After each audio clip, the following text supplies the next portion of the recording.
Oh, Yeah. man. What's going on, everybody? Welcome to another edition of the Clap Your Hands podcast brought to you by Odyssey Sports. Make sure you download the Odyssey app. You get all of our episodes first. Brought to you by Sports Radio 94 WIP and brought to you today by two guys that did not get invited to Michael Rubin's white party, unfortunately. I feel like I should have been invited the way I've been defending this team nonstop on the air, but maybe next year, Kyle will get that invite. Well, does Michael Rubin follow you on Twitter? Important. He doesn't. Okay, he does follow me, which was a not recent development. I would say it happened last season, but it used to be a lot easier to know, hey, that's the real so-and-so because it was just the blue check mark. And now it's anybody with $8 it could be the fake Michael Rubin. You never know. A couple things off that. One, obviously, you're the one that has to DM next year to get me, you, and I think producer James also an invite to the white party. Yeah, so that's on you next year. But the other thing, I will say there's a lot of things that suck about Twitter now. And this might sound like verified people problems, but it was nice when there was the verified tab and I could actually see like my friends, my verified friends and stuff that followed me. Now the mentions are it's a complete shit show. My mentions are always a shit show, but now especially. Well, yeah, I was going to say, you do it to yourself to a certain extent. I'll say that. Yes. And sometimes. I don't have a problem with the app working would be the bar I would like for Twitter to clear. It's a nice bar to set. It was really funny. We were texting about this. Like Dame Lillard finally asked for a trade and all of Twitter breaks and nobody can pay attention to him while he asked for this trade. Like no updates, no nothing. Man, it was super frustrating when I kept swiping to try to get like new rumors and it was like rate limit. It's kind of sad how much I realized at that moment my life is so completely tied to Twitter. I also just realized my mic is not plugged in. Do I sound okay? You sound okay to me. So, I'm just going to have to roll with it, I suppose. That's good to know. All right. So speaking of rolling with it, we have not recorded in close to a week. So we have a lot to get into, which is ironic because the Sixers have done absolutely nothing. So a lot to get into about nothing. Let's start with you broke the story last week. Shout out to you, not ESPN, not anybody else. You broke the story last week. That the Sixers would not be extending Tyrese Maxey. And I think that's a good place to start because at this point right now, it kind of feels like everything in the NBA is tied to Dame. And when it comes to the Sixers, that means everything is tied to Maxey. So I'm sure everybody listening has read the story. But for those that did not, you should go check it out on Philly Voice. But essentially the story was they're not going to extend him this offseason. And then obviously next offseason would be the time where they would presumably do it. So I guess my question for you is like, just what do you make of that? And do you think they're basically just not extending Maxey because they want to trade him? No, I would say no to that. You have to find the truth between the two extremes, right? So their position as it is relayed to me is that they're not going to extend Tyrese because they want to keep future flexibility. It impacts their potential ability to sign a big time max free agent next summer because, one of the big consequences in a positive way of Harden opting in is that, either let's say he stays with the team for whatever reason, which we'll get to all his situations in a little bit. But let's say he either stays with the team or you trade him and most, if not all of the stuff you get back are expiring contracts, expiring players. If you have all that, plus Tobias Harris is expiring, coming off the books at the same time, you then go into free agency and it's kind of a clean slate. And you can say, hey, we have Joel Embiid, just won an MVP a year before. We don't know what's going to happen this year. I'd say it's very unlikely he wins MVP again based on the playoff stuff. But you have a guy who's been a constant MVP contender. You have an ascending player in Maxey who will still be on his cheap contract up to that point. And then you have room there's that second co-star type guy. You can convince him to come to Philadelphia. You have all kinds of money to throw at them in an environment where I think people are going to be more careful about how they spend their money. And so maybe you're able to just say, because we're offering max dollars, that could be enough. Now, the flip side of it is, yes, of course, if you don't sign Tyrese now, whoever you're sending him to they then get to make the decision with regards to his extension and how much or they're willing or able to pay him and things like that. So that offers a future team flexibility as well, just in a different way. And so I do think part of the reason, if you're comparing the Dame Lillard trade packages right now, that the Sixers might arguably have a better one is simply because Tyler Hero is already on that expensive extension that he signed after being a first round pick. And not right. But I'm saying they're at least comparable players in a lot of way, like offense first guys that don't bring much to the table on defense. That Hero is making a lot more money. Ergo, Maxey at this point is a lot more valuable as a trade chip. So I think there are a bunch of factors to consider. I will also say, and I've said it multiple times, my friend Jake Fisher over at Yahoo has reported the same. It's come out in all kinds of places that they're not really even considering Tyrese Maxey trades right now.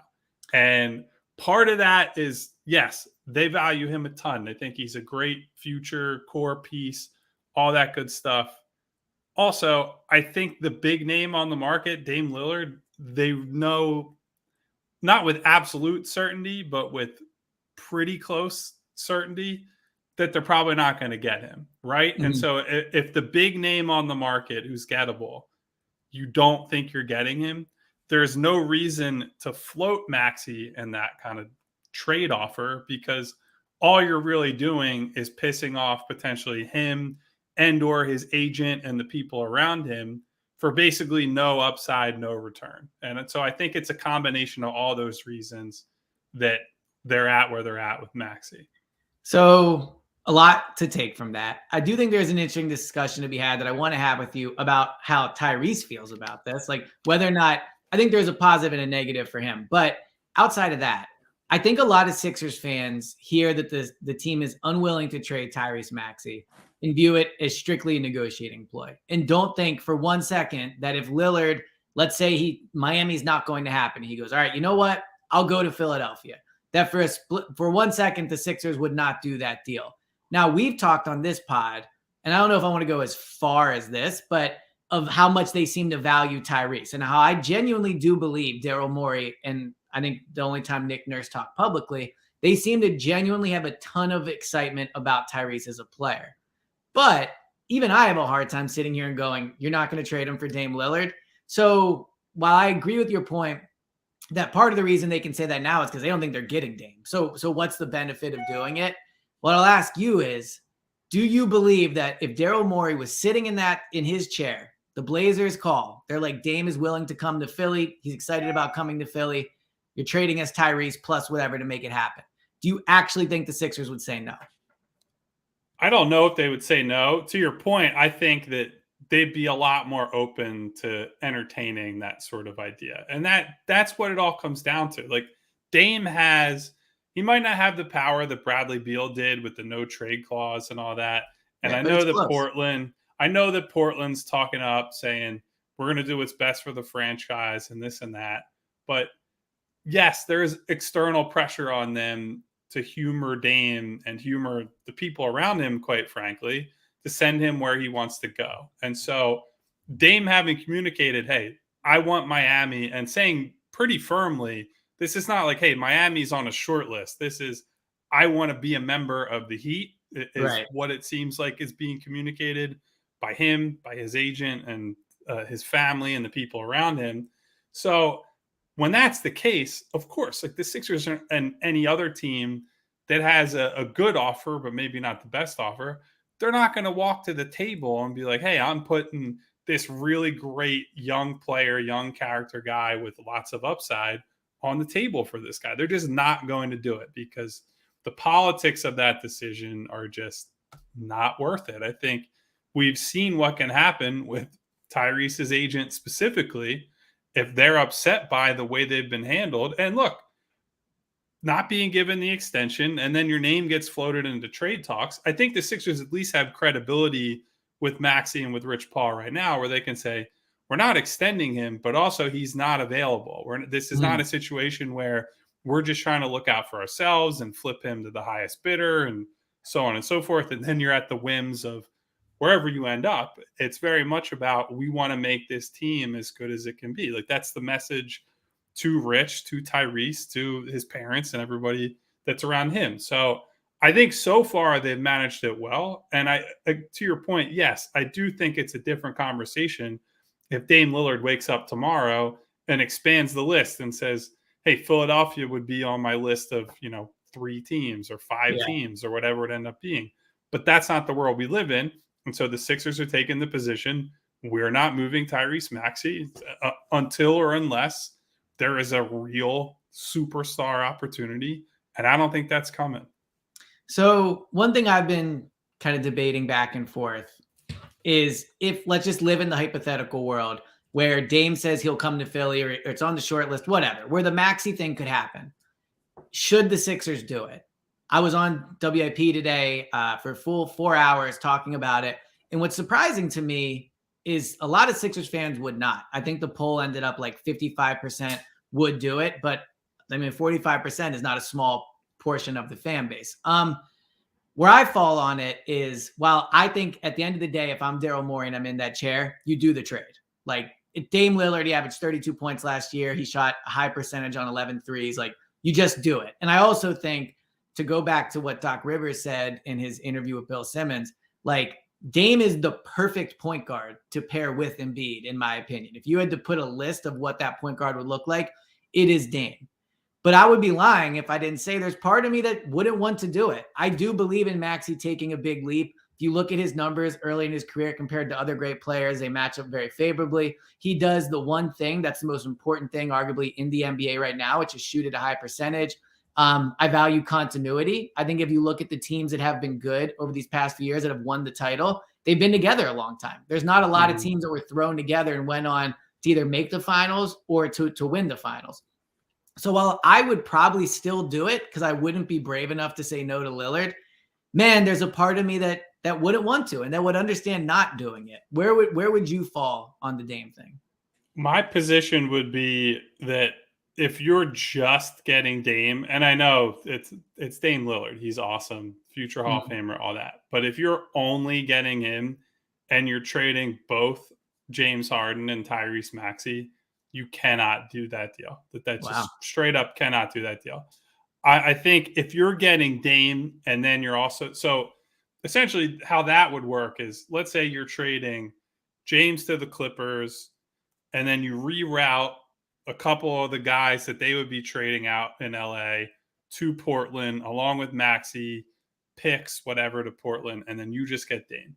To me, you don't have a team or the ability to create the team that can actually do something that matters, right? Like, I don't think you're significantly improving your title odds there, because having Dame and Joel Embiid is an incredible starting point, but I don't think you're even getting to the point where you can have a real team until another season down the line, because you essentially have no assets left. All your picks at that point are depleted in service of making this Dame Lillard trade.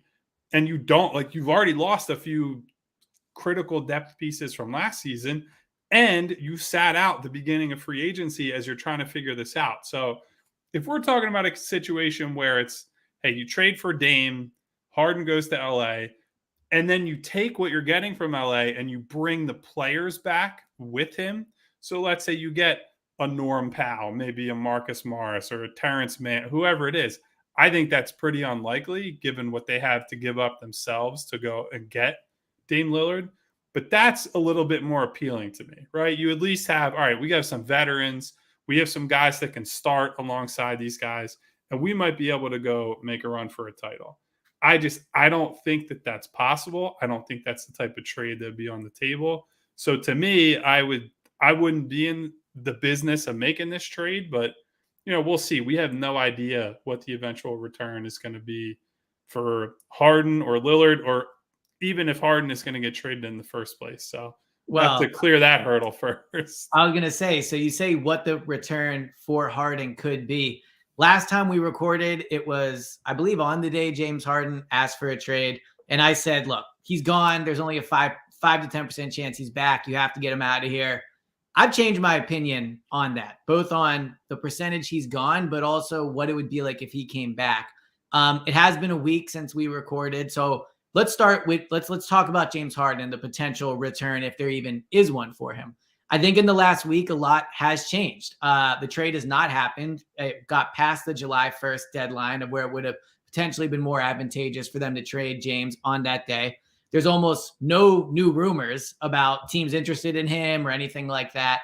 And now he's partying in the Hamptons with Joel Embiid, Tobias Harris. Obviously, Michael Rubin's no longer an owner, but an influential figure with the Sixers. And Tyrese Maxey, Josh Harris, all those guys are there. I was going to say, he was spotted talking to Sixers owner Josh Harris, which I think is some really important context to add on top of all of that. And the guy that the guy that bought the Michael Rubin stock in the team was also there. So a huge Sixers contingent nonetheless. Here's my question for you. In the last week, has your opinion changed? What do you make of all this? Do you think James could actually be back?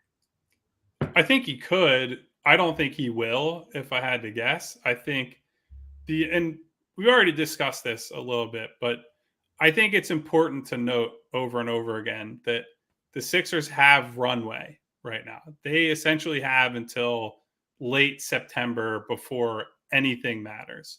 This was not James Harden walking into training camp on the first day and saying, I want out of here. He said it as soon as free agency opened.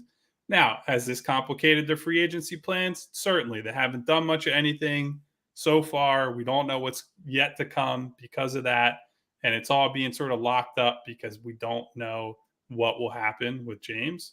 But they have 2.5 months, essentially, to get something done. And it's going to annoy the fan base. It's going to suck if they just have to hear rumor after rumor after rumor and hear the reports from people like Woj saying, yeah, well, they're entertaining him coming back. Like, I can understand that's annoying from a fan base that I think on a lot of levels has just written James off. I do think there's, let's call it like a 15 to 20% chance that James comes back. I don't think that's going to move one direction or another for quite a while. But the Sixers are going to wait this out. They're going to see the dust settle on free agency. The Clippers are still the team that, one, James wants to go to, and two, I think has pretty significant interest in bringing James over there. So they're going to be tied together the rest of the summer the same way that Dame Lillard and the Heat will be for the rest of the summer. And I don't know, man. I wish I could tell you, yeah, they're going to get this and he's going to get traded on this day or for this package and all that. But I think it's not the same as the Ben Simmons situation because it's not as combative. I think it's more rooted in James wants to win, felt disrespected and what have you by what happened with the contract stuff, but was not like I'm going to just never play for you again for multiple years. It's a guy on an expiring contract who has a shelf life for his career at this point in his mid-30s who has some urgency to get where he needs to go. So we'll see what happens. So obviously, as we started with, I was not at the Michael Rubin party. Kyle's going to take care of that for next year. So I wasn't there for all those photos. So it could be these photos. They did a shot and they said, hey, man, it was great playing with you. Let's enjoy a good night together.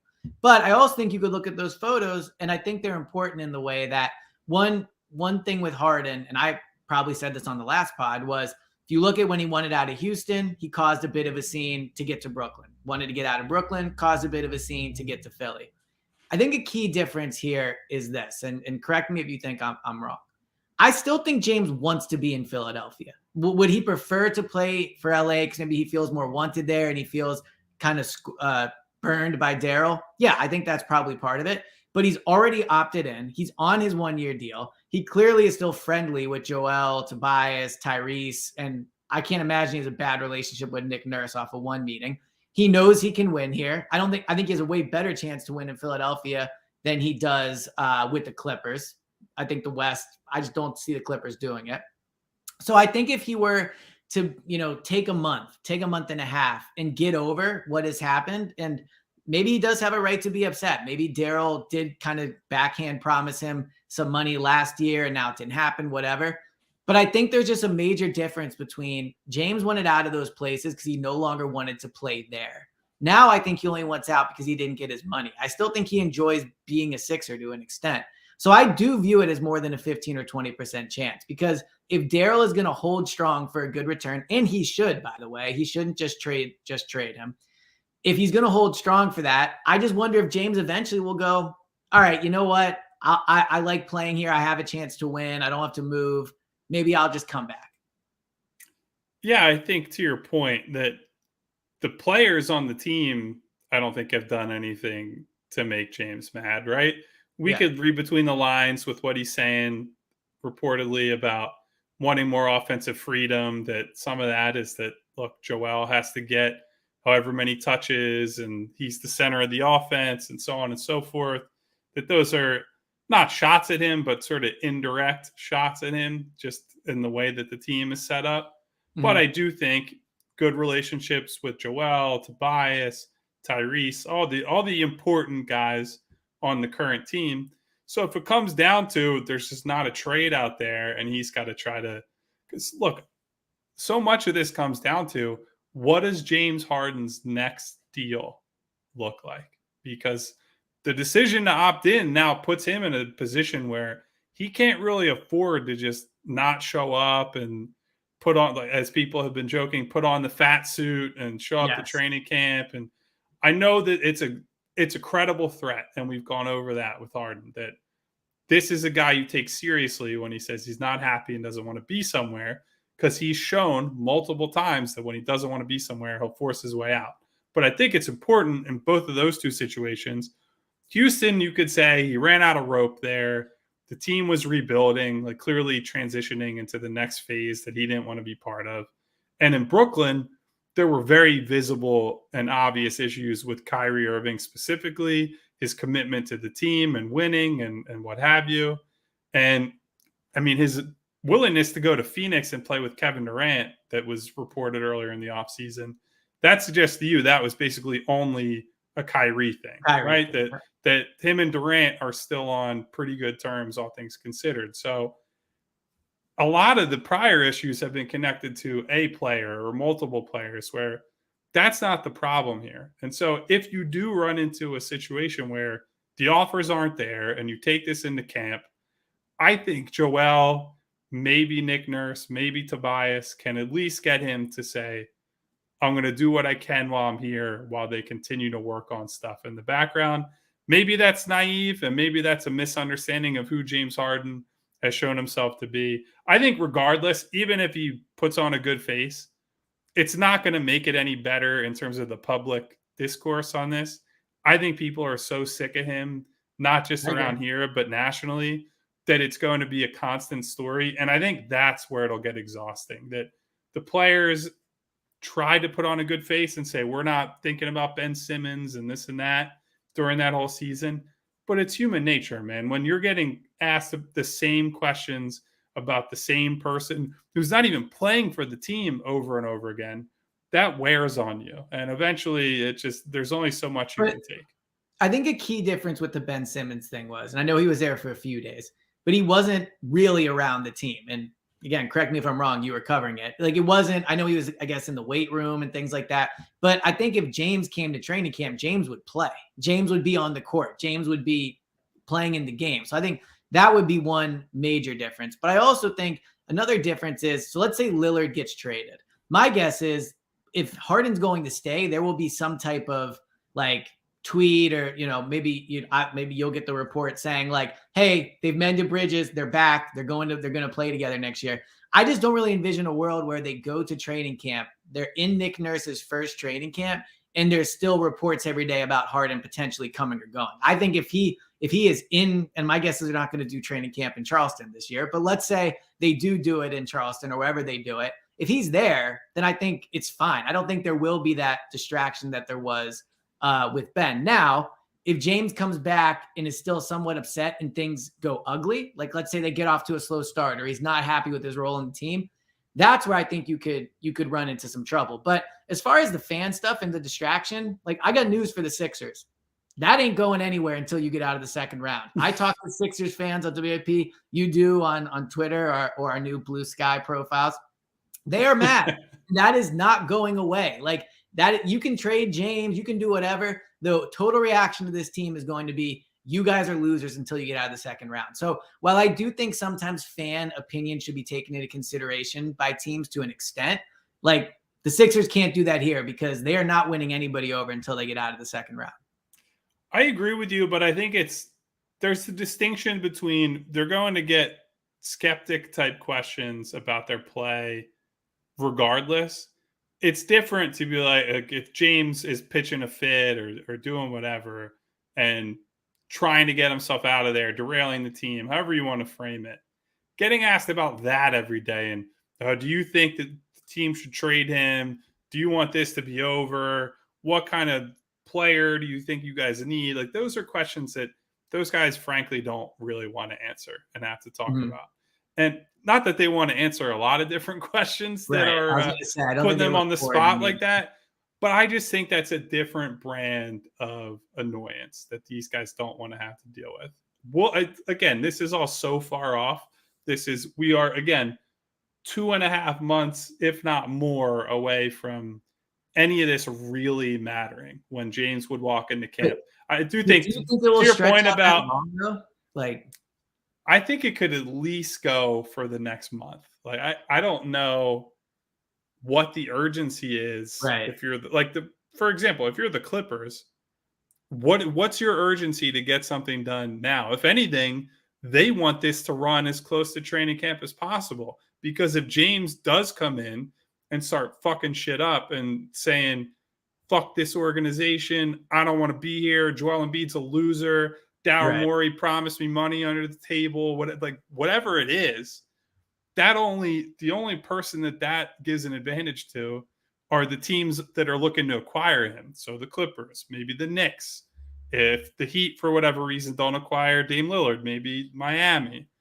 Anybody that wants to acquire James could just sit here and look at it like a ticking time bomb and say, well, we don't need him to be on our roster in late August. That doesn't make a difference to them, right? So I think the motivation on the outside is to take this as long as possible, because then you might get him at a real bargain rate compared to now where Sixers are still asking for a high price. It probably won't get met, but it might get closer to that because there's at least some theoretical competition. But the tough thing for the Sixers is they're kind of in a holding pattern. Like they're losing guys. They brought in Pat Beverly, which we can talk about.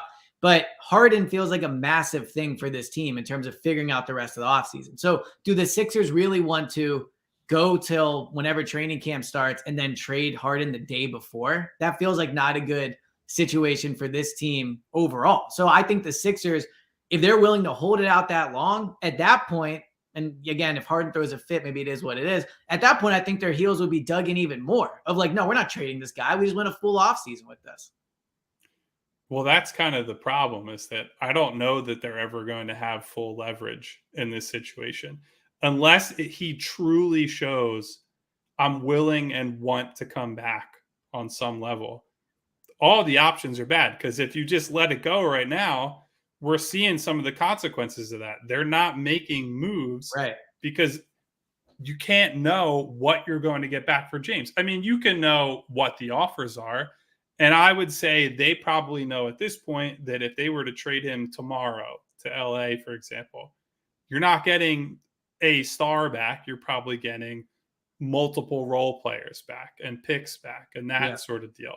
And so you don't want to fill out your roster and put guys on guaranteed deals. And then in 2 weeks, you make a trade and you wake up and say, well, now we got to cut this guy or we got to let a young player go or whatever they have to do to make the roster space. So they're kind of paralyzed right now because of that. And then they could get put over a barrel again in the fall. Like this is not, I don't think, a great position for them to be in. So really the only way out is for there to be a concrete sign from James himself that, coming back here is acceptable to him. And so that's why I think it could take a while, because that's going to take real work. That's going to take him and Daryl Morey getting into a room, getting on the phone, whatever it is, and having some serious conversations, because it certainly seems like between James and his representation, they have beef with how all this was handled by the front office and so on and so forth. And so that has to be hashed out. You figure out, okay, what's the path forward from here? And even if it's just PR spin and you just say it, even though you don't mean it, there has to be some sort of convincing move or statement from Harden for them to create real trade leverage if that's what they're trying to do. Yeah, I just if the like again to bring it back to Ben. When Ben was here, his issue was with Joel and it was with Doc. It was with people that he was interacting with on the practice court. And I know Daryl's around the team, but Daryl's not in the huddle. Daryl's not in the locker room, during meaningful moments. So I think you could get over that quicker. I do wonder, and I'll put my tinfoil hat on here. Like, is there a chance Daryl played this perfectly where he got James Harden to opt in? The only thing he has to do now is smooth over that relationship, which seems frankly a lot more doable than other stars that went out. And then he's got Harden on a 1-year deal. He's got him and Tobias expiring. It's like if they can get Harden to be in a good mood about this and come back, this kind of worked out the best you could have hoped for. Well, having Harden on the short-term deal is great in a lot of ways. Having him on a short-term deal where he's actually pleased to play for your basketball team obviously would have been get over it. the best outcome. Am I underestimating how mad he is? I just think this seems so easy to get over. Like, he's locked in on the deal. He's not going to get the money in LA.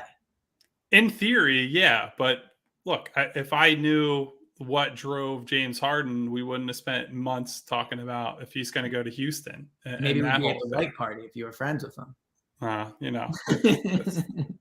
not ever going to be friends with old Jimbo if I had to guess. I don't see that happening.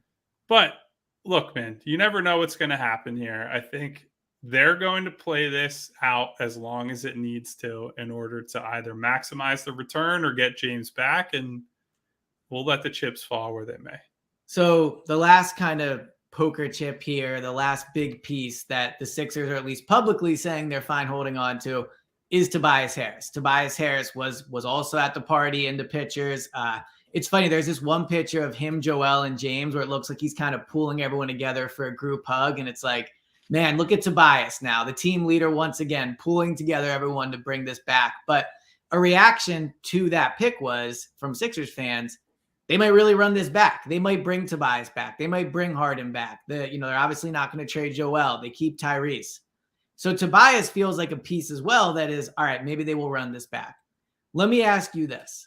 How real do you think the Sixers' threat is of running this thing back? Do you really think they are willing to do so? Or is all these pieces combined? Maybe they're being real about Tyrese, maybe Harden, but overall, this roster from a starting five perspective, not just the depth pieces, but the main pieces of the team. Do you think they are really willing to run this thing back? For sure. If they don't think that there's a better option, whether that's via trade, who they can pick up that's left in free agency, I don't think they're just going to make a trade just to do it. I think, again, if you go back to where we started with Maxey, you're not going to say to Maxey and his agent, we're not extending you because we want to potentially sign a max guy next offseason and then we'll take care of you, so on and so forth. And then you flip Tobias Harris for, we'll call it bad money over the long term, over a couple contracts. And then you eat into that space. And it's like, well, we potentially pissed off Maxey, who's a better and more important player than whoever you're bringing back for Harris. And then on top of that, killing yourself in free agency next season. Then you're just losing every single battle at the same time. So I think Harris is important on a lot of levels, right? Like we talked about, if they want to flip a contract for a big chip out there, that he's the guy that they have to move. Now, Harden being in the trade marketplace now changes that a little bit, right? You can use his salary and do some creative things depending on. But you're probably not trading Harden. You're probably not trading Harden for another star, right? No. Like maybe it's a 3-team deal, but Toby's your star piece. That's like your contract to get a star. Yeah. So, I mean, we'll see on Tobias. I think certainly if they were able to upgrade the team, maybe get some better fitting pieces because of him, then sure. But I think from where we sit right now, it's also hard to trade Tobias not knowing what you're getting back for James. I think it's all kind of going to come together at once, right? If you trade James and you get guards, like heavy guards into the rotation, well, then what sense does it make to try to trade Tobias for if they're available guards, or vice versa? you trade James for wings and forwards, well, then you have a log jam there, and it makes a lot more sense. Let's see what you can do with Tobias and get some guard help behind Maxey, maybe in the starting lineup, whatever you're going to do. The James Harden ship and what they do with that essentially controls the entire rest of the offseason and the roster building situation. And we haven't really brought up his name to this point, by the way. So much of this depends on what is Joel Embiid going to be happy with. And I'm not saying that he's in these front office meetings or anything of that nature, but I think it's important to note that if you were to trade James Harden, who we'll say he's $1 and you're turning him into, one quarter and a few dimes, Joel Embiid has to be okay with that. He has to be willing to say, yeah, we're going to take on expiring contracts and role players and essentially just kick this season and hope that Maxey makes a big jump in the hopes that free agency is helpful next offseason. Because otherwise, you could be looking at a situation where at Christmas they're under 500 or they're not good enough. And Joel looks around and is like, what the fuck am I doing here? And that's kind of the big thing. And so that's where I think they need to really turn their attention to throughout this offseason is not just what are we getting back for Harden, but also is what we're getting back from Harden going to appease the guy who really matters to this organization. So it's my fault for not starting with this. We got to talk about the Watcher tweet, right? I mean, that is what you're talking about. The tweet from Joel Embiid. To me, it's pretty obvious. Like it's I'm watching what's going on here, do something type thing. But what did you think of the tweet? Well, I enjoyed all the people who were like, it's a show on Netflix. I know. It doesn't mean anything. And I was like, you guys are, Joel has tweeted how many times in the last, here. I'll pull up his feed while we're on the podcast. Yeah, I think we can talk about 3 times. Yeah. There's a Tour de France one that he had, which I think is obviously just about the Tour de France. So Tour de France earlier that day. And then the last one before that was when he won MVP and lifted the trophy on May 7th. Yeah. And you guys are telling me as the Sixers are sitting around in free agency and all this is happening that Joel is watching a Netflix show and that's what he decided to tweet about. I don't think so. So, all right. So what do you think of the tweet? It's interesting. I don't know what to make of it because there are all kinds of inside jokes and nicknames and various things that could be referring to. He's watching Harden or he's watching Morey or whatever it is. But the fact that he was just sending one of my favorite tweets of all time is there's a guy that described how different NFL players at different positions tweet. And it's like the tight end says derp and the wide receiver says, your enemy is behind you holding a knife and just like weird cryptic shit. And so Joel tweeting like a wide receiver does. I got a real kick out of that.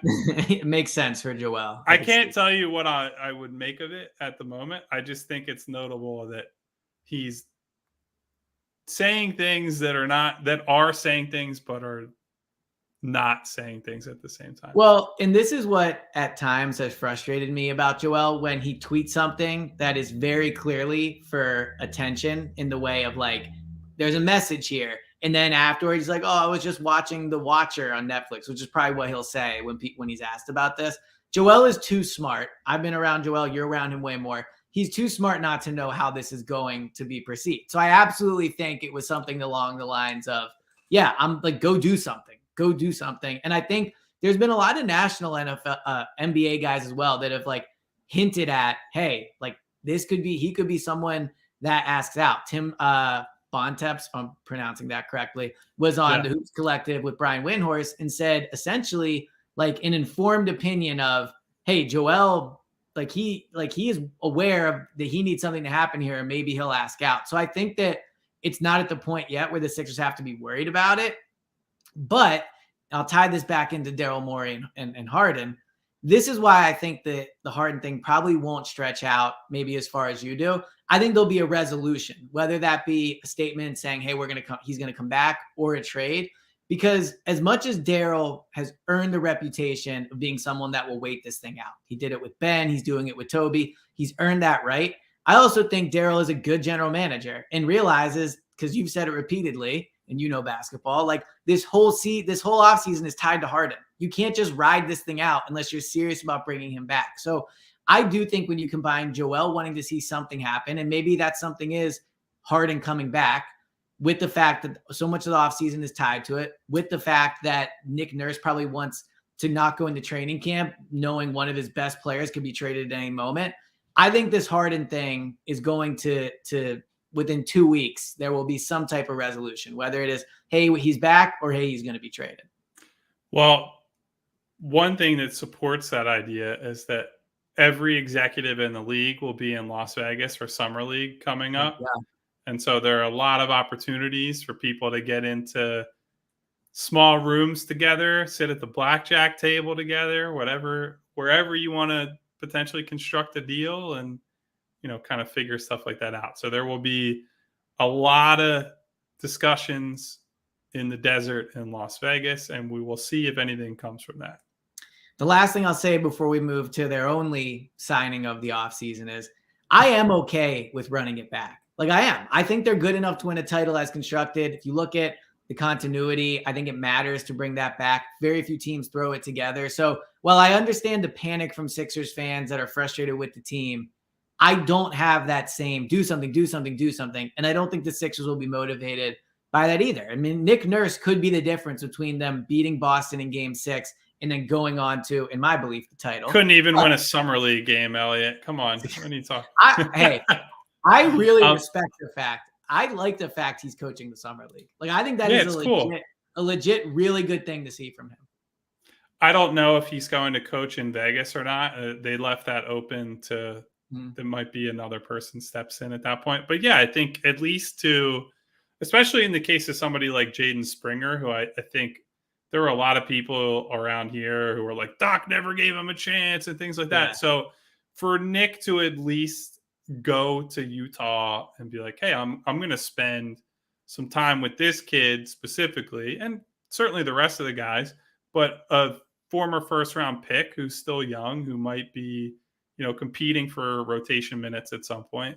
I think that's some good due diligence, and, we'll see if anything comes from it, but not the worst move he's ever done. I would say that. So I'll save my Jaden Springer take for after these next 2 games. We're going to see him play.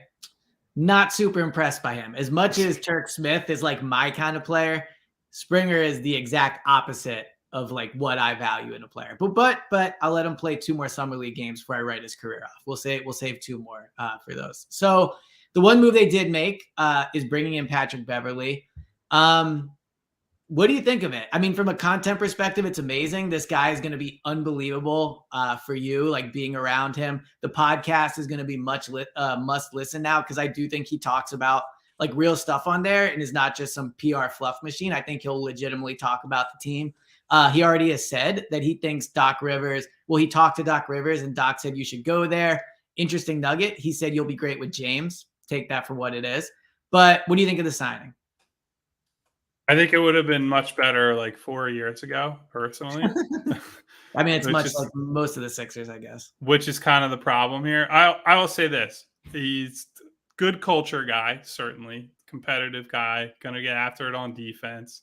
He's going to hold people accountable, quote unquote, which I always find interesting. All the dogs now. All the dogs. I always find that overblown when it's like, if the guy's not good enough to play regular rotation minutes, then it doesn't really matter that he's got to be good enough. It's the same thing with PJ. Like PJ had credibility in the playoffs because he actually made strong contributions to the team during that part of the season. Yeah, he was on the court when Joel needed to be pressed, which is a big whereas part the rest of the year, it was kind of up for debate whether he was going to actually be on the floor in the fourth quarter sometimes. So that was an issue. I would say the big thing with Beverley, he's just got to hit shots, right? Where he was a 38, 39, at times 40% shooter during the middle portion of his career. And the wheels have kind of come off for him there the last couple seasons. Now, maybe you could say he's going to get good quality looks playing off of somebody like Embiid. If James Harden were to come back, he certainly played with him before. And so that's a natural he knows what to do, where to be, how he's got to play in that style of offense. But that's kind of a gigantic if, as we already discussed on the podcast. So it's a minimum signing, though. At the end of the day, I'm dubious he's going to make a positive impact on the team at this point. But it's no real risk, minimum guy. If he doesn't play well, you bench him, or I would hope you do. And that's kind of on Nick Nurse to figure out, right? If Beverly's not good enough, and the choice is between playing Beverly or playing a younger guy that maybe has some upside, well, you're going to get to see if Nick Nurse leans toward the veteran who people know and the young guy, because I think a lot of people automatically assume, well, he's not Doc Rivers, so he's just going to do the things I want a coach to do rather than what most coaches do. When if you look at what happened in Toronto and the type of players he trusted, in a lot of cases, the young players got the shaft in favor of older, more experienced players. So we'll see how much patience Nurse has for him. But again, I think if Beverly shoots, then he will get on the floor, because I think defensively, while he has lost a step, maybe a couple steps, he's still going to compete hard enough and is crafty and frankly annoying enough that he'll do the job there. Right. So I do think from a perspective of, if they do bring James back, you have Tyrese, and Tyrese gives effort on defense, and James did at time in the playoffs. But having like a smaller guard like that can be pesky is a little different than having Tucker. You now have someone on the perimeter that can get into people's face. And look, we've seen Tucker, not a regular season player, so maybe if Beverly does shoot well and he's on the court, he can be that kind of pesky guy during the regular season. He's already got me in some trouble. When I found out he was on the team, I was on the beach and I was like, let me look up his stats real quick.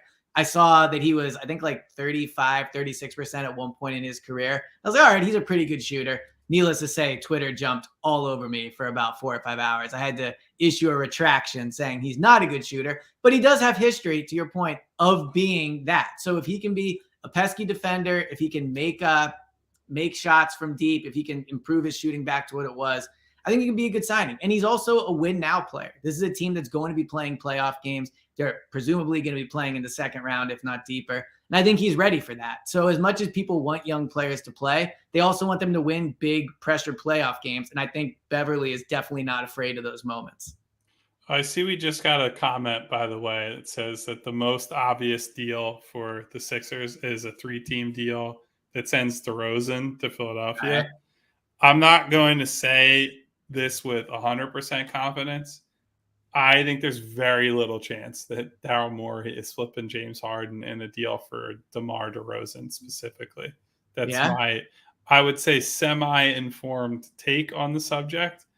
I think if you just simply think about the type of shots that Daryl Morey has tried to emphasize throughout his career, and you look at the type of shots that DeMar DeRozan has taken throughout his career, they are not very compatible. And I think that if you're just trying to think of this through the lens of Daryl Morey, I think he would view that as a significant step back for the team and a significant step back to their title chances, even if the alternative is you're trading him directly to the Clippers and getting, role players back. I just think he probably views that and the future flexibility, upside, et cetera, as a superior route to, hey, we're going to have DeRozan for a year on the team, and he's kind of the second guy next to Embiid. I don't suspect that's a route that he wants to go down. Well, first off, shout out to VBirds10 for the comment. Shout out to you for seeing it and answering. So you don't think DeRozan, but there was some online chatter and speculation. And yes, I tweeted out a GIF of him, which certainly got the ball rolling. But what do you think of Zach LaVine? Do you think that's a realistic possibility, or you think too long of a contract? I think the contract is bad, and I think if we're reading between the lines, if they want free agency space next summer, or at least I shouldn't say free agent, it should just be flexibility, right? They could take a big contract in a trade or whatever it is. I just think with LaVine's contract, now maybe you get him for nothing. You can flip, you trade Harden, you trade some stuff for LaVine, but you're able to keep more role players, keep picks, whatever it is, you keep Maxey. Then, okay, maybe you could talk yourself into, all right, you take the shot on LaVine and hope for him to be better next to a real star in Joel Embiid, but even still, I haven't gotten a strong indication that they're after those Bulls guys, but that also depends on what Chicago's price ends up being for those guys. So you said something earlier, and we talked about this, but I wanted to circle back to it because I thought it was interesting. You said that they're not just going to make a trade just to make a trade. I think that some fans are in the boat of it's not just making a trade to make a trade. You need to break this core up. Like Joel and James are not going to win together. Toby is not getting it done. So I'm just curious where, like, I hear flexibility and I hear that they are probably willing to run this thing back. And then if it doesn't work next offseason, you're basically rebuilding the entire thing because Harden's a free agent. Toby's a free agent. You have all the cap space. Who knows what happens with Joel? So when you say make a trade to make a trade, I guess, do we both agree that internally the Sixers feel very differently about this team than the public does? Or do you think the Sixers also look and go, hey, like we can't, like this isn't working in the way the fans do?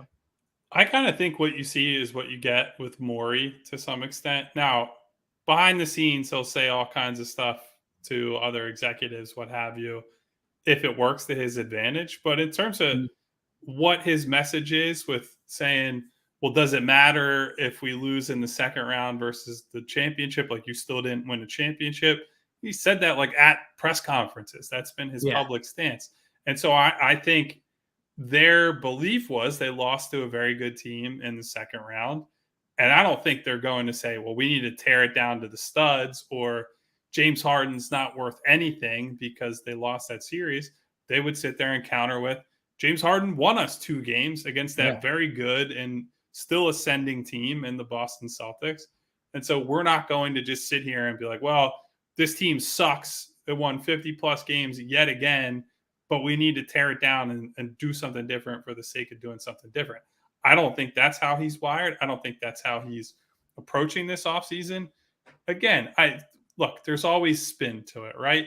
It always is advantageous to the team to talk up their guys saying, no, we're not just making a deal to make a deal. And that teams that are actively shopping players say the same thing. But I don't think that if they had won that one more game and they get to the conference finals, I think that would have been a bigger deal to people like you, like the fans, like me, as somebody who covers the team, than maybe it was to Morey specifically. Mm-hmm. And I think he's holds pretty deep convictions. And I think what he's going to do or who he's going to trade players for is based on, big picture, wide lens type stuff and not they lost game 7 and they went home at a certain time. But that's, I understand that's a frustrating thing for fans to hear and for him to think that way, but that's how he has always operated.